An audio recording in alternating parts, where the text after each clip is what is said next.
Now we're going to talk about helping our worms with eggshells. So the reason why we give our worms eggshells is because it's good for their gizzard, it's good for reproduction, it's a buffer against acidity in your worm compost area.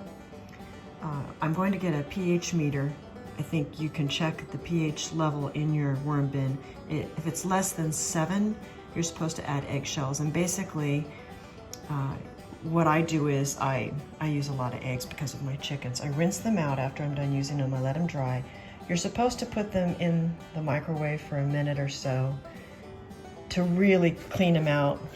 I'm not sure how important that is, but I went ahead and did that.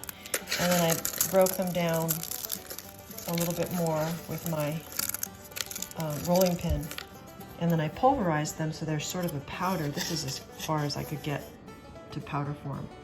And then I'm going to put them in this jar. So you basically sprinkle over the top of your worm bin and just lightly fold it in.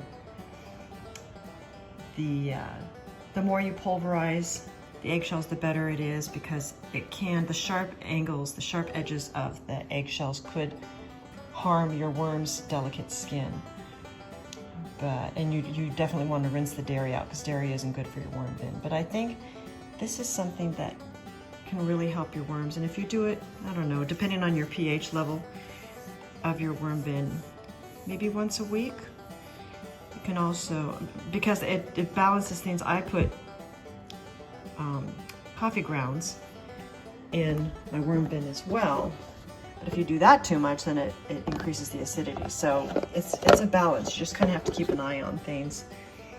And you can research a lot of this, but it's not going to hurt the worms to get more eggshell than they need.